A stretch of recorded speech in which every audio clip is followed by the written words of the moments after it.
Okay, welcome to everyone. I'm Charles Jacoby. I'm the Strategic Program Director for the Florida Flood Hub, which is based at the University of South Florida in St. Petersburg, which is a bit of a mess right now after the hurricane that just went through the other day.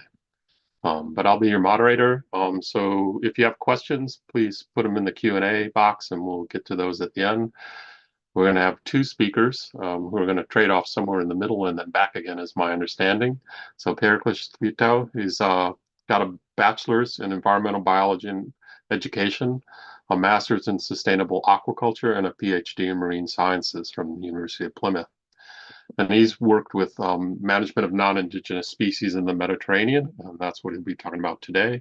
And the other speaker will be Carlotta Santolini, who has a degree in biological sciences and marine biology, as well as a master's degree in international leadership. And she'll be telling us about some of her work with invasive species. She is also an early career ocean practices ambassador for UNESCO and a young ocean advocate for the European Commission. So I guess over to Periklis. Thank you, Charles, for the introduction. I'm sharing my screen now. Can you see my screen? Yep, it's just, there we go. That's it. Excellent, excellent. Okay, I would like to start by expressing my thoughts and our heart are with those who suffered from the hurricane, and I hope that you are all well there. And I know it's been something terrific. I would like to start by expressing also my gratitude to the organizers and each of you for being here today. It's a pleasure to speak and share our experiences with so many people around the world. And our presentation will focus on the alien species in the Mediterranean Sea, but with range species expansion and tropicalization occurring all over around the world. I think this presentation is relevant to many participants. I will start by providing a Mediterranean context and background on invasive species. We discuss some of our studies and projects in Cyprus related to the monitoring and management fisheries and market. I will give the floor to Carlotta to share her project on the market approach for controlling the alien species, and then we discuss about the monitoring implications and about the challenges we face in the region. So I will start by giving a brief introduction to the Mediterranean. The Mediterranean has been formed for over 200 million years. It's the result of a million years of evolution, but its latest shape, it started about 5 million years ago when the Gibraltar Strait broke and the Mediterranean started getting its today's form. It was when the Messinian salinity crisis was stopped, when the Mediterranean was almost dried, with formation of thick salt deposits on the former seafloor. Now is the largest and deepest semi-enclosed sea in the earth. Its history, its evolution, and semi-enclosed and low configuration, it affected its physical, oceanographic, atmospheric processes, and it led to an impressive mosaic of contrasting ecosystems across the region. So the evaporation exceeds precipitation and river runoff causes the salinity to increase from the west to east. There is a strong gradient. The sea surface temperature shows high seasonality, and important gradient from the west to east. As you go towards the east, is higher temperature, and north to south. The southern region now is also characterized by narrower and steeper shelves compared to the north coast.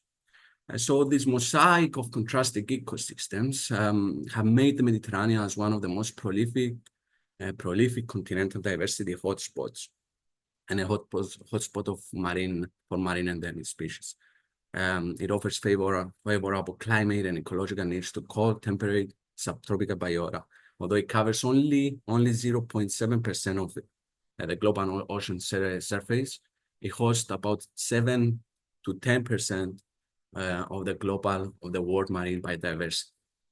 So it's considered biodiversity hotspot even if it's highly oligotrophic, and directly supports millions of people. About 1/3 of the Mediterranean population is concentrated along its coastal regions, and the value of the Mediterranean ecosystems are significant for those communities who rely on those on the health of the ecosystems on the oceans. And there are some conservative values of trillion and annual $450 billion per year.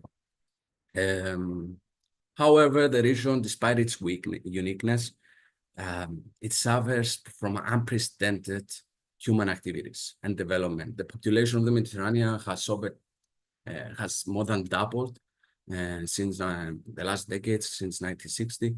And it will continue to increase. It's expected to increase by about 25% in the next 30 years. And the region exemplifies many environmental challenges, such as climate change, such as overfishing is one of the highly overfished, we will talk about it in a bit, areas of the world, biodiversity loss, and all these are exacerbated by the presence of numerous non-indigenous species or alien species, as we call them. So just to give you an intro about alien species, I'm sure most of you are familiar with the term. Alien species are species that are spread beyond their natural range, so species that do not belong there, and they are brought by the support facilitated by human causes. An example include the shipping pathways, the aquaculture, species introduced for aquaculture, aquarium trade, or corridors, because they have been made to support humans. And a major example is the Suez Canal in the Mediterranean Sea. But about the climate change is a big factor in the Mediterranean Sea because for the alien species, because many Indo-Pacific species, you can see from the map, it's the Red Sea on the bottom right part of the map. The Indo-Pacific species find niches that are more similar to the Red Sea in the Mediterranean, so they are able to survive the Mediterranean conditions. For example, the Mediterranean sea temperature ranges from 14 in the winter, it has high fluctuation, to 29 degrees, 30 degrees in the summer. But the Red Sea has a more stable temperature from 26 to 34. The salinity is a bit higher in the Red Sea, and the climate change, the increase in salinity, the increase in temperature, it favors the species to find their niche in the Mediterranean Sea. And the Indo-Pacific are increasingly favored, and we see more and more an increasing trend over the years. The Suez Canal has got deeper and wider to allow the transportation of ships, and it's a major commercial activity. And approximately now it has approximately 50 times more shipping capabilities than some decades ago. Its dimensions increased from 8 meters since 1869, when it was its initial opening, to over 304 meters square to 24 meter depth in 2015. So it's continuing expanding, and all these favors more thermophilic species to spread, to introduce in the Mediterranean Sea. As we said, it's also one of the most overfished areas. And why we show this is because we will link in the next slides, we will link the alien species with the fishery management in the area. But especially in the Eastern Mediterranean, more than 90% of the stocks are considered overexploited, or that they are exploited outside safe biological limits. So all these factors have led to the displacement of native species, to non-indigenous species to find their niche in the region. Now we have over 1,000 non-indigenous species recorded in the basin, and over 600 species are established and considered that they have established viable populations. So this means that they can displace native species, they can alter the ecosystem dynamics, reduce biodiversity, and cause interactions with the fisheries, aquaculture, and non-human activities. So they are considered a major threat for the region. It's just a synthesis of current knowledge on the biological invasions globally from September 2023 was published, but the invasive species, they are estimated to cost a global annual economic cost of $423 billion per year. And they are a major reason for local extinctions. So I gave this introduction to highlight that the natural resources of the Mediterranean ecosystems are threatened. And if you think about the unique genetic diversity that is in this region, it's definitely a threat. Maybe some species are expanding towards the north. However, they will be eventually limited by production capacity in the northern coasts, and eventually we will lose some genetic diversity. We will lose some vital natural resources of the region. Generally, though, we see a trend from the west to the east. We see higher species, higher number, more non-indigenous species, especially in the eastern part, in the Levantine part basin, because of the proximity to the Suez Canal. So Cyprus now, from where I'm based, is the first EU country to be affected by the migrations of those Indo-Pacific species. And it's a hotspot, as we said, it's the warmest area. It warms faster than any other part of the Mediterranean Sea. And it's a hotspot of climate change. It's next to the Suez Canal, so it has a strategic and essential role to play in early warning and response of new introductions, monitoring of their impacts, and understanding what management measures can be effective and can be used for the wider areas as well. So this was indeed, we start with the fisheries aspect to connect with the market aspects that Carlotta will talk in a little bit. So indeed, they have become also part of the socioeconomic systems of Cyprus. This is from a recent survey. I will not elaborate a lot on the studies, but you can go on each study if you want with a reference below the citation, so you can follow the studies and learn more about each of those. In Eastern Mediterranean, we've seen that we assessed the contribution of 6 common non-indigenous species, and we've seen that they contributed by around 30% of the weight from the fisheries and the 30% from the landings value. And this, there was a significant peak, especially in the summer period, mainly because fishers were targeting more some specific species like Fistularia, like Red Sea codfish and Laocephalus. But we've seen this peak in the summer period when they contributed for almost 50% of the catches for the fishery catches. And we assessed the knowledge of the fishers, and we've seen that fishers perceived non-indigenous as native. There was a correlation anyway, that when species were introduced before 2000, or when they had high market value. On the contrary, when the species was deleterious or poisonous, they perceived it as invasive. So there is a potential here for collaborative and communicative management processes to harmonize the divergent views among the fishers, to educate them, to teach them what is alien species. And the goal would be to mutually agree on management measures that can support their livelihoods and restore the ecosystems. Now, from visual sensor surveys, we conducted different case studies. This is part of one project. We monitored 135 transects from 45 stations in Eastern Cyprus, which is one of the hotspots of alien species in the island. And we've seen that we didn't record, we recorded about 12 non-indigenous species out of around 50 native, but those species contributed to around 50% of the estimated biomass from the visual sensor surveys.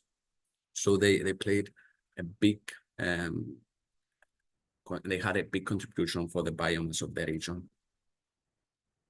Another issue is that we've seen those species, this is from another study published this year, and we've seen that this was focusing on in lionfish, but we've seen it for other species, that those species were proliferating in no-take zones, in areas where fishing is not allowed. And considering the goals, the worldwide initiative for 30 by 30 to designate 30% of the ocean areas protected areas by 2030, it's a major concern to understand the implications of this and to manage it if possible, because in the end, protected areas might end up providing refuge for invasive species with spillover and larval subsidy effects on the adjacent areas. So we wanted to monitor to understand this, but also we wanted to mitigate it. We brought live realignment project. It was a 5-year project about which focused on lionfish. The lionfish introduced in 2012. It's a peculiar species characteristic with easily identified. And the nice part with that, it was already documented that it's an invasive species from the Western Atlantic, where it invaded Florida in late 90s and expanded in the entire Western Atlantic.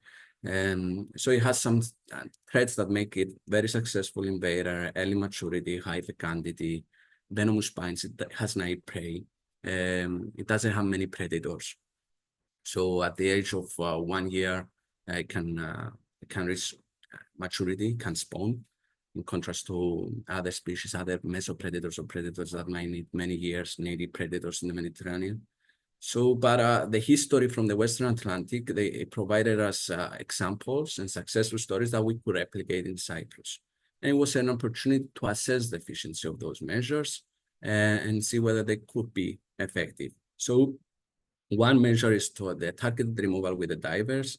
And in this project, we trained, equipped, we received special permits from the Department of Fisheries, because in all Mediterranean countries, scuba diving and removing and spearfishing is prohibited.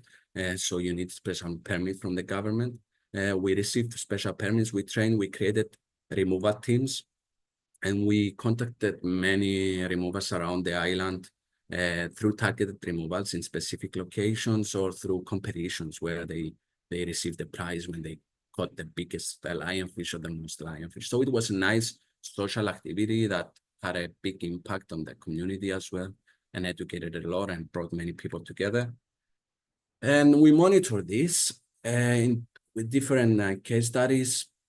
We've seen that removals significantly decreased the lionfish number, but there was a rapid colonization, especially in areas with rocky connected substrate that was highly connected with the adjacent sites.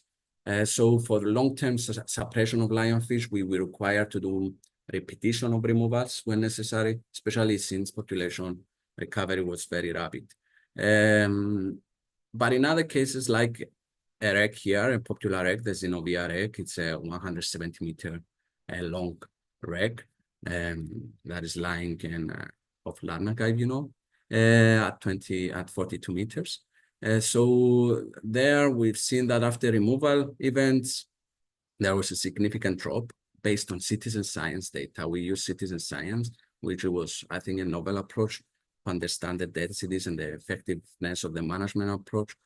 And we identified the trend based on the citizen science. It's not that it's a standardized technique to monitor the densities, but we've seen the trend and the decline of lionfish after the removal events that were conducted in the area.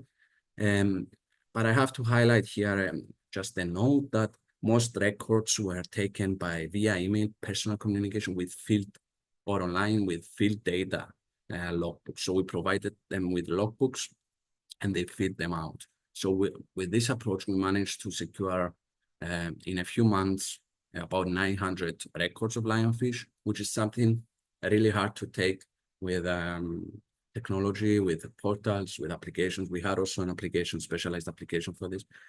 It's hard for people to record 800 times. Anyway,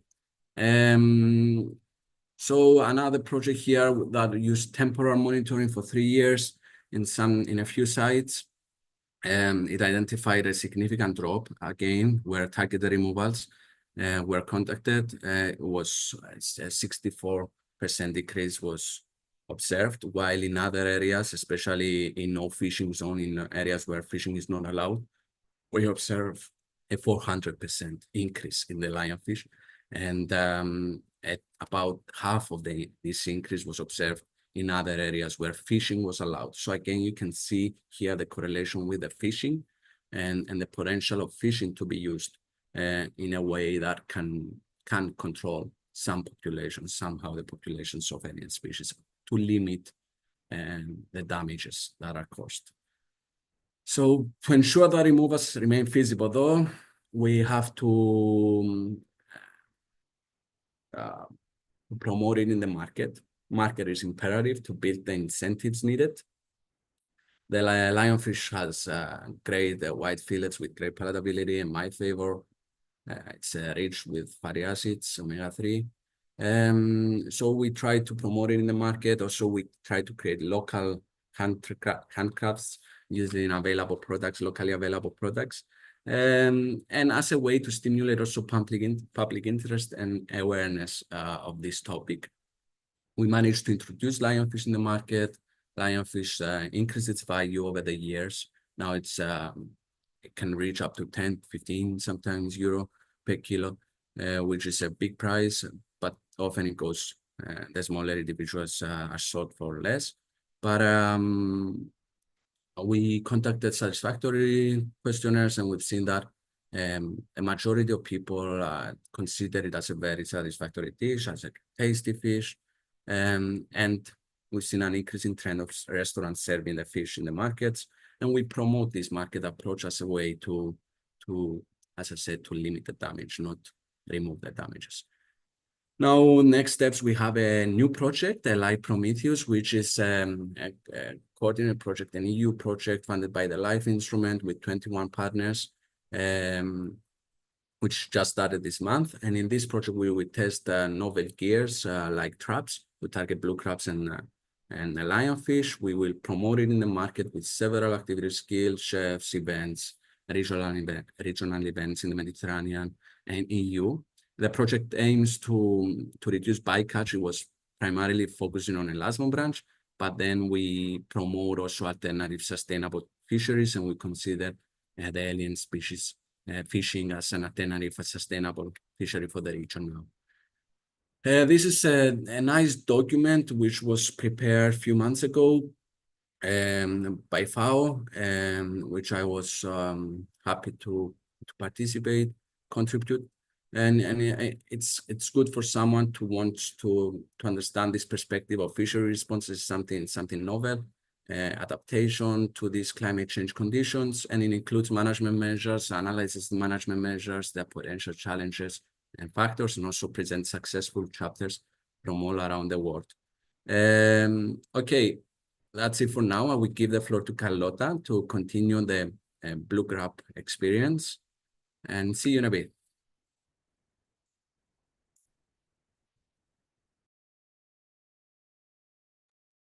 Hello.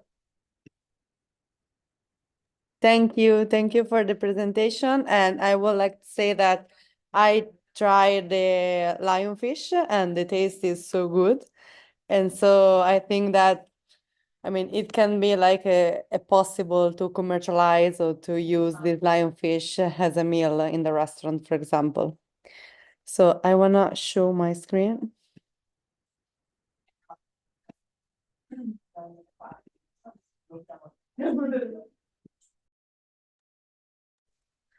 Okay, can you see the screen? We can. It's not in presentation mode, but we can see it. Okay, yeah, just a moment. I'm going. Okay. Now it should be okay. Now it's fine. Okay, thank you. So, hello everyone. Today, first of all, I would like to introduce myself. My name is Carlotta Santolini. I'm a researcher, a PhD candidate. I will finish my PhD in climate change and sustainable development the next month. And I'm a marine diving instructor and even the co-founder of a new company that works with the invasive species. That's why I'm here today. So I just would like to say that my project is about the alien species, but with the focus on the blue crab, that is an invasive species that arrive in the Mediterranean Sea, and in particular in the I work with the Adriatic Sea because I'm from Rimini, that is a city in Italy in the East Coast, and it's in the Adriatic Sea. And it arrived in Italy with the ballast water, and it is a big problem for the fisheries. First of all, because it destroyed the marine ecosystem in our lagoon or in our sea, because it feed whatever it meets, like the clams, like the eggs of the fishes or the juvenile. So it brings a lot of problems to the fishing, because like, for example, in 2023, so the last summer, it causes like 1 million of euros just in 2 days. And then it is estimates that it brings like problems of 100 millions of euros only in 1 year. So there are a lot of problems because of this species. And then the problems is even like, for example, for bathing, like for people that want to swim, because of course it's so big and it can create some damages. So that's why me and my friends created a company that is based on the new strategies for the management and use of alien species, in particular with the focus in the cooking. So the what we created is a real company that is a startup that is called Mariscadoras, where Mariscadoras are those women that works with mariscos. Mariscos is like the clams, the shrimps. So these women in Spain collect the mariscos, and they are so important for us because they create like a movement for the gender equality in the maritime sector that is a male-owned sector. And so we decided to give honor to these women and create a company that is called as them. This is the team of my project, where everyone has a different background. Like Julia is a business manager, I'm the marine biologist, Ilaria has a bachelor degree in culinary art, Matilda is an engineer, and Alice works for the fundings. We have two important values, like the gender equality, as I said, because we are 5 women under 30 years, and we work for even to let people understand that even women can work in the maritime sector. And it's a project of circular economy that whose principal aim is to save our sea. So the aims of our project are, first of all, the cooking, because we want to implement the consumption of the alien species in the Italian gastronomy. We want to shift the market demands from the all overexploited species to the aliens one, and the sustainable fishing, because we use to catch the blue crabs some traps that are focused only in the blue crabs. Sorry. I don't know why. Okay. So what we created is a food processing line where every day we buy like 5 tons of blue crabs from the fisheries in the Delta del Po area. That is a small area in which there are a lot of blue crabs. We buy like 5 tons per day, and we transform these crabs in this kind of products. So in this way, we can have 3 different lines. The one line is for the Horeca sector, so for the restaurants, where we can produce like some meats for the restaurants. The GDO sector, so the supermarkets, where we do like these products that you can see here, like to cook pasta or some meatballs or a mayonnaise. And then we have the US market. Since the blue crab is so famous in US and a lot of people want to eat the blue crab, so we decided to export the blue crabs in the US. We won some awards, as you can see here, from all over the world, like even in Chicago, in Toronto, or in Iceland. And I want to thank you for the attention, but if you have any question, I'm so happy to share with you my knowledge about the blue crab. Thank you, Carlota. It's a fascinating project indeed. And you did an excellent work with the branding and the labels and everything. It's really impressive. Okay, I'm sharing again my screen now. Yeah. To continue. Can you see my slide? Yeah. Yes. Okay. Now, to continue with the blue crab promotion, and not only blue crab, but fisheries promotion, we have to understand that fisheries are at a crossroad with nature now, where fishers, fisher managers, and fisher scientists need to collaborate with nature conservationists and researchers. But a notable change was the recommendation of the General Fisheries Commission for the Mediterranean in 2018, where it wants to establish a regional research program for invasive crabs to maintain the stocks at maximum sustainable levels, as well as to ensure the socioeconomic viability of those markets. Now, what happens, and we criticize this approach a little bit in a paper, because these crabs can damage ecosystems and fishing gears, and they can significantly impact indirectly other fisheries. So to promote and make the maintenance of the stocks and the maximum sustainable yields and the sustainability of the stocks, we believe that it's imperative to have a comprehensive impact assessments to understand the ecosystem services impacts before promoting. So managers now, they are facing a complex task of navigating these changing conditions, and they must find ways to utilize this resource. But at the same time, they have to protect the ecosystems from the harmful effects, the deleterious effects that these species cause to the ecosystems. Unfortunately, there is currently lack of data for this.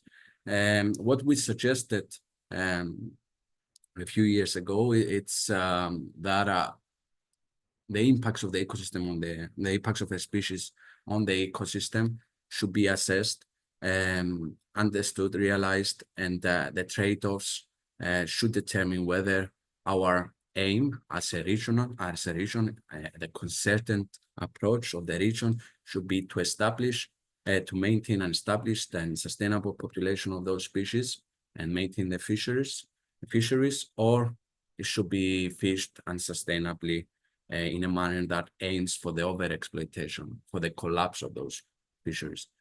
By developing communities that are linked to the benefits that they take from those species, we risk to not being able to collapse, and we risk to lose other important ecosystem services. Anyway, I suggest you check this paper. We also suggested investment in several capitals, fishery capitals, but also the nature capital assets, such as to enhance the MPAs, create robust MPAs, although before we said that they might proliferate in MPAs, but we believe that mature MPAs, and there are examples in the region that were mature MPAs, for example, the cocoa vine in Turkey, they have less alien species because of healthy predators. So we suggest to protect the predators and promote MPAs and enhance the natural assets as well.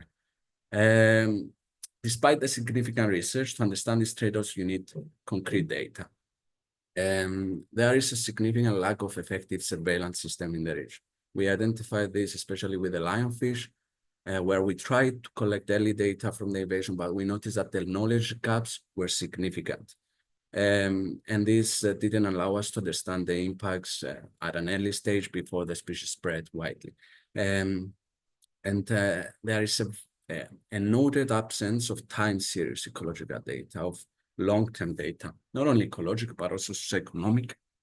So these do not enable the understanding of the impacts, a holistic understanding of the impacts of alien species. You can see the lack of long-term data sets. For example, the biotime, I checked the link a few days ago, and there was only two registrations for long-term data sets in the Eastern Mediterranean. There is less in the Eurobis, which is a representative of OBIS, but for the European region. There are occurrences in the Eastern Mediterranean, but less than the other regions. So we feel that we need to promote the research in the region to act as an early stage and act as a sentinel location for monitoring the impacts before they spread. Now, our experiences in we've shown some different projects we carried out, which were not they were mostly on a project basis. The different methodologies followed, and there was a strong effort by the government of Cyprus to standardize the techniques used for alien species in recent years. And we developed with them a comprehensive national guidelines for monitoring efforts, for mainly with divers and visual sensor surveys for areas below 50 meters depth, 30 meters depth, I would say, to monitor the ichthyofauna, the benthic fauna, and the flora and encrusted fauna. So we developed specific methodologies for those. We also updated the checklist of non-indigenous species in Cyprus, and we applied the monitoring in different areas with different projects again. We use different stats. I will not go on the statistical approaches in those projects, like GAMS, presence for the invertebrates, and multivariate analysis, and different alpha beta diversity indicators. However, the different areas were different years. Although we have produced good baselines and some foundation for comparisons in the future for assessment of the status, these come with a strong limitation. So they are snapshots. They represent single point in time, and they might not be representative even of the area. For some times, they are not repetitive. So we didn't repeat it for many years. It was only 1-2 years max. Different locations, as I said. So some taxa, they are underrepresented, of course, with these methodologies. We have the influence of observer bias, we have other issues, and we have several confounding variables that we didn't take into account, especially environmental conditions. We consider habitat depth. Of course, you cannot control everything, but there were strong confounding variables that we could consider in the future and involve in our monitoring. And other methods used are the fisheries data, which I would say they represent the strongest asset in terms of long-term data in the region, in the Mediterranean region, from many countries. And especially the MEDITS is a fishery independent scientific survey carried out in all the Mediterranean and provides abundance data for target species, but it's in a destructive manner. It has limitations in terms of its area, scope, cannot be applied in sensitive habitats, in MPAs, it's hard to troll. And our official fishery data, we've seen that before 2020, they lacked the resolution, taxonomic resolution. So many species were aggregated with other, especially species that were recently introduced, and they were not reported, or they were reported as discards or different names. So there was not accurate monitoring. The government made a significant effort to improve this and monitor now non-indigenous species. But I think the entire region should make this effort and standardize the techniques to be used for the fishery monitoring. Now, another method used is the citizen science. We used it widely, and we recorded numerous species for the first time in Cyprus or Mediterranean.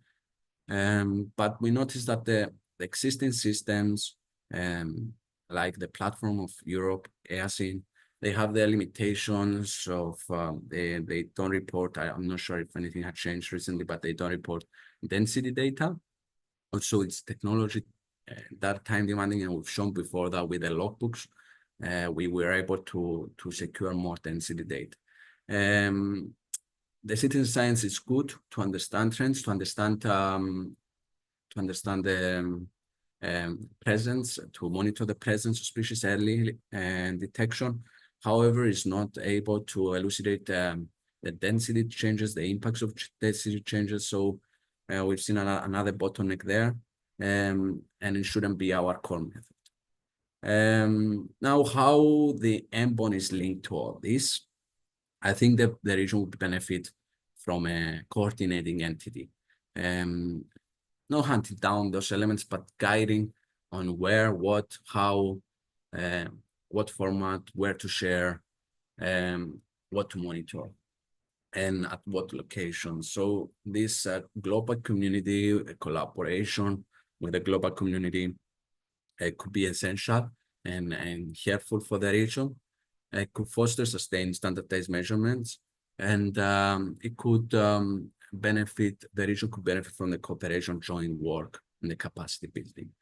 And so how I see the MBON platform as a contributor in this effort. This pyramid illustrates how MBON as an international platform at the base can shape and support the layers above, ultimately influencing and shaping the conservation strategies. It can facilitate through the platform, we can facilitate a targeted and long-term and data collection framework, harmonize and create a holistic approach that is targeted. And we're aiming to understand the impacts on different levels. We can collaborate both across the Global Ocean Observing System and the Marine Biodiversity Observation Network, and utilize the biological, ecological, essential ocean variables, and the essential ocean variables to create standardized methods. We can promote data sharing because we've seen that, I think, unfortunately, in the region, there is not significant data sharing yet, although there is a massive effort by MBON and EU to share the data and journals nowadays.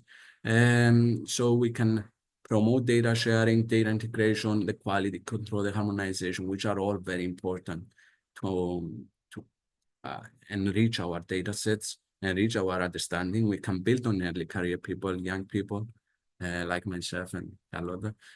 We can build the capacities and integrate multidisciplinary expertise from different disciplines because it's needed.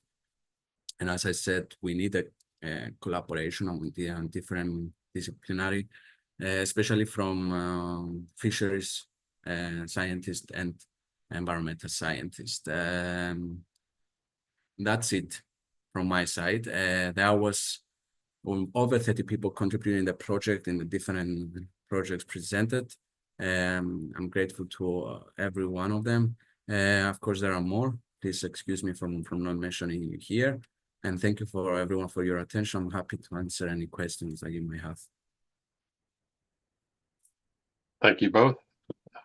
We do have 3 questions at this point.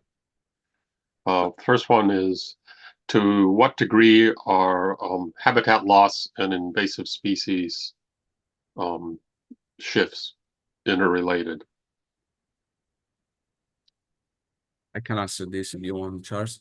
Sure. Well, the habitat loss is of course interlinked with the invasive species. When the invasive species are threatening ecosystem services, inevitably they will threaten the capital assets and the natural capital assets or whatever. I talked a lot about the genetic diversity that is threatened. That species cannot expand even northern. So eventually we will lose. But of course, we've seen in these presentations that fisheries are interlinked with the invasive species markets are interlinked. So it depends on what capital assets we're discussing about, but definitely there is a high link among them with everything. To what degree now, I don't think anyone has ever assessed this, unfortunately, because mainly of the lack of data. And yeah. Thank you. This next question is, are there specific size limits at all for lionfish in order to be marketed? Sorry, say that again, please. Are there any size restrictions on marketing lionfish? No, there are no size restrictions on any alien species. And this is what we said, that if we promote fisheries for alien species, if we develop communities that depend on those resources, then we have to consider whether we should apply restrictions on the size to maintain the maximum sustainable yield or to maintain their stocks. So it's a question and it's a trick here. It's a very complex issue that we need to carefully assess and carefully proceed with it. Okay. Can I just add something about, like, Please. for example, in Italy, with the problem of the blue crabs, at the beginning, the most difficult part was to convince the fishermen to catch and sell the blue crabs. And now that we have started with this kind of business, even if it's, I mean, it's the first part now because we have to enhance everything. We try to create a market demand. And now I saw that, like, for example, for the US and Korean market, there are some size that they want. But like for Italian market, for example, if we do some preparation, we don't need a specific size. But the thing is that, like, for example, in Italy, the authority, the government gave a lot of money to the fishermen just to destroy the blue crabs. Of course, if now the blue crabs began like a business, we have to introduce some rules, because the problem is that now the fishermen really hate this kind of crabs because it destroys everything. But if the market demand enhance, and if we start to like create a new business, what we have to do is to like study everything, to even for the management of these alien species, because there is a lack of data about these species. So yeah. Thank you. The next one's probably for both of you as well, which is the influence of climate change on the arrival. Is the arrival of invasive species, is it direct or indirect or both?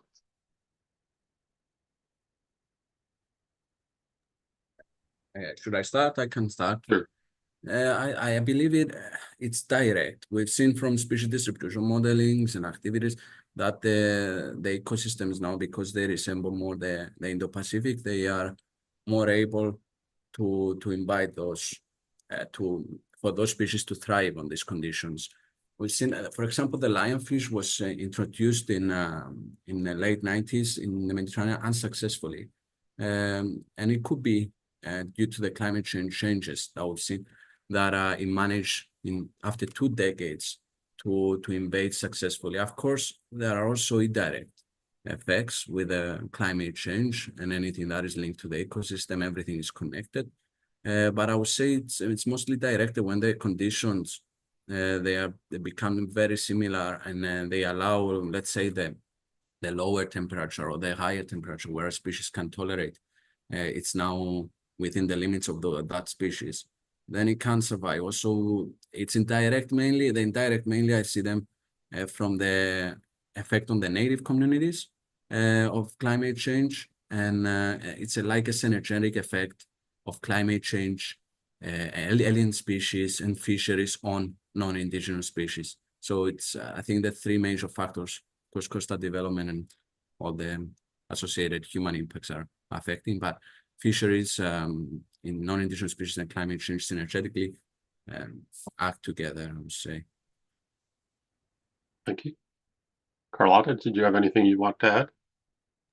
No, I completely agree with him. Like, yeah, I think that of course the climate change is like one of is the main problem in this moment, and of course if the alien species are present, is even because they can survive now because of this situation. Thank you. We have another question here. The ecosystem changes and invasive species situation in the Mediterranean seems similar to the Great Lakes in the United States. Would you say that prevention of non-indigenous species is a management priority, or is it adaptation the higher priority? I'll go first again. Okay, I would like to say hi to Steve. We worked together in the past. He's a great scientist, amazing scientist, and he did excellent, amazing work on lionfish. Yes, I wouldn't say it's realistic to say we need to prevent non-indigenous, and I think it undermines the situation. When you have over 600 species established in the region, you cannot say that the only priority is to prevent the introductions. I think the most important is to adapt to these changing conditions. But first, we need to understand. In order to adapt, we need to understand it. To understand it, we need data. That's why I highlighted the role of MBON in this effort. We need to understand the situation, then adapt. But I think the approach at the moment is a bit false. in a way that the EU, for example, manages marine species like the terrestrial species, which is a different case, or the aquatic freshwater. It's a different story. We have the Suez Canal. It's a permanent and unchallenged pathway in the region, and we have more and more species expanding in the region. There are several species already established. So I think we should stop focusing our efforts on detecting first detections of species, and we should see what are the impacts and how to adapt to these conditions instead of just detecting and monitoring the spread, early spread, which is very important, but it shouldn't be, I think, our priority now. Yeah. So the next question is sort of along the same lines. Are there any methods that exist to hinder or prevent invasive species from entering the Mediterranean? For example, in the Suez Canal.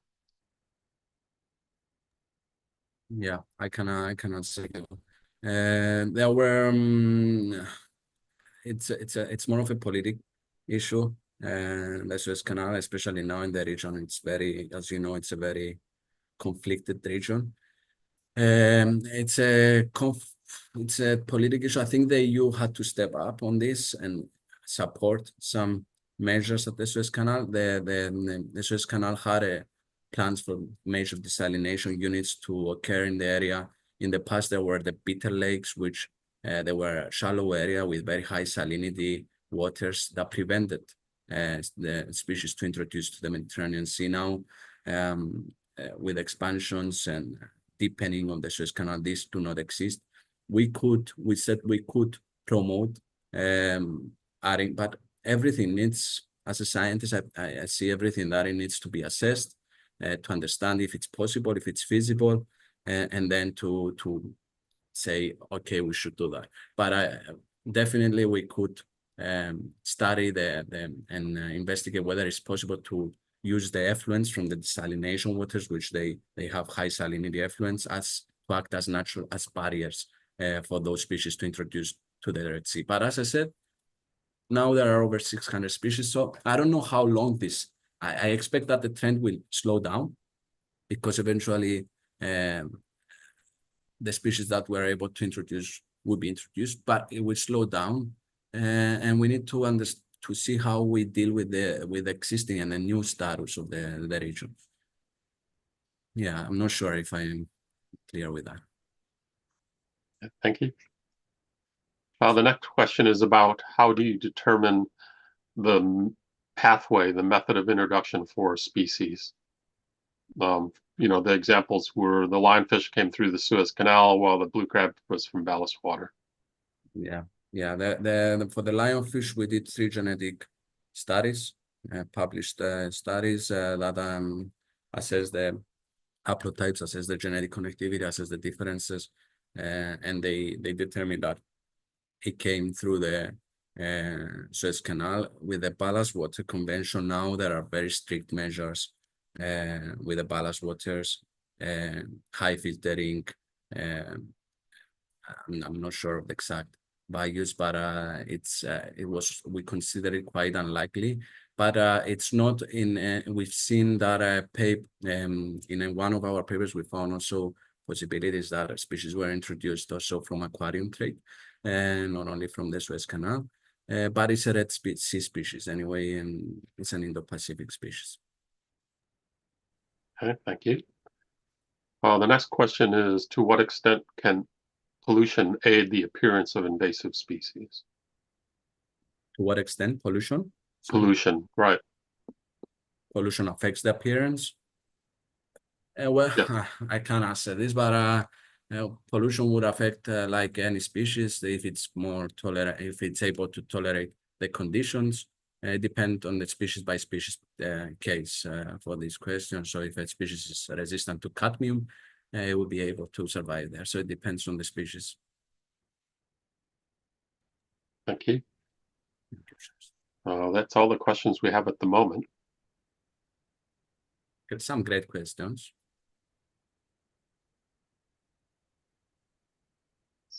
So I don't see any more coming in at the moment. So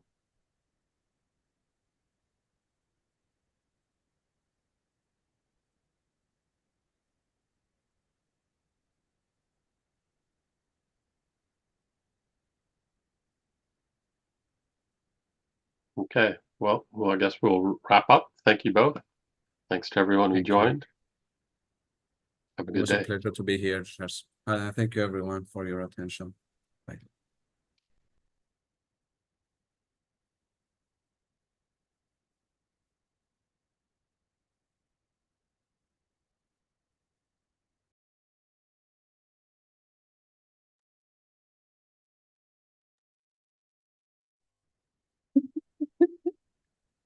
Desta vez não foi preciso. Mas foi tudo ao contrário. Sério que isto ainda estava no coisa, no YouTube. Olha, tu sabes que as pessoas ainda estão na coisa.